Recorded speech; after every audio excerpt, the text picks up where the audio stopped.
Hello children, இன்னைக்கு exercise 4.1 sum number 11 பார்க்க போறோம். Construct a triangle similar to a given triangle LMN with its sides equal to 4/5 of the corresponding sides of the triangle LMN.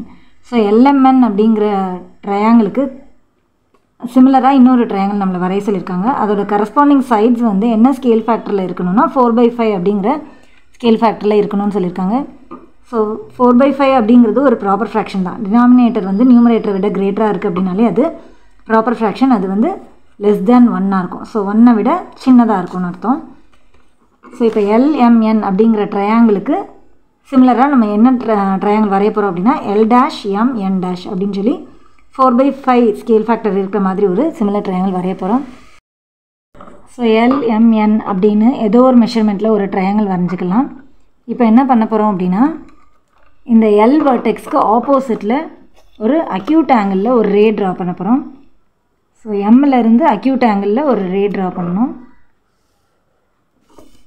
So இது வந்து MXன்னு எடுத்துக்கலாம்.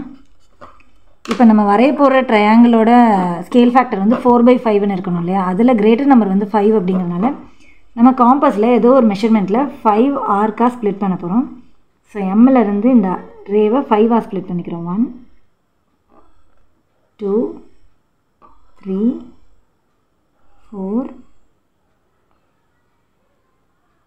5.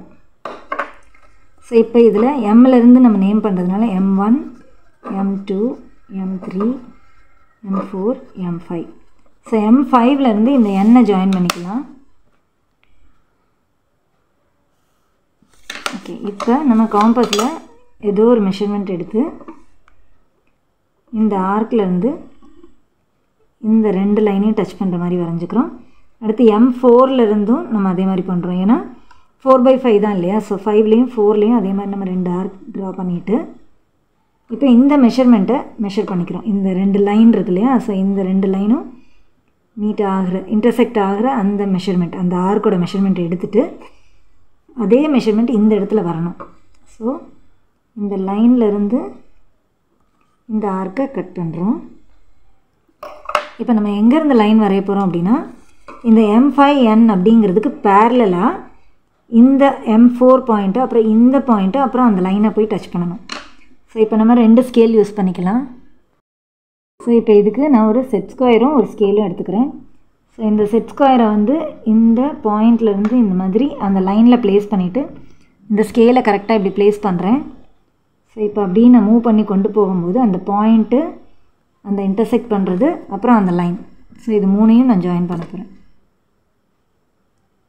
So இந்த point இது வரைக்கும்.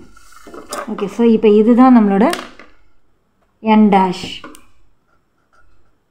Okay, இப்போ நம்ம L' கண்டுபிடிக்கணும் இல்லையா? அதுக்கு நம்ம என்ன பண்ண போகிறோம் அப்படின்னா இந்த Nலேருந்து ஏதோ ஒரு மெஷர்மெண்ட்டில் Nலேருந்து இந்த 2 லைனையும் கட் பண்ணுற மாதிரி.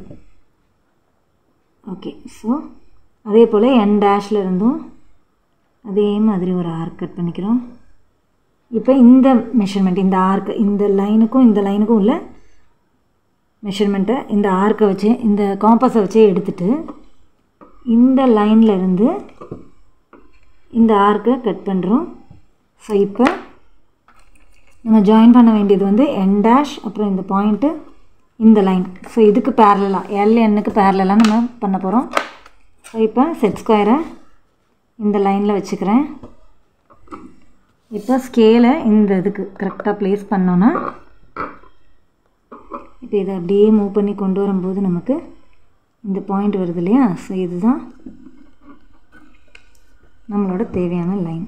ஸோ லைன், பாயிண்ட், அப்புறம் இந்த N'. ஸோ இங்கே நம்மளுக்கு L'. So L', M, N' தான் நம்மளுக்கு தேவையான 4/5 ஸ்கேல் ஃபேக்டர் இருக்கக்கூடிய ஒரு similar triangle. That's all. Thanks for வாட்சிங் சில்ட்ரன்.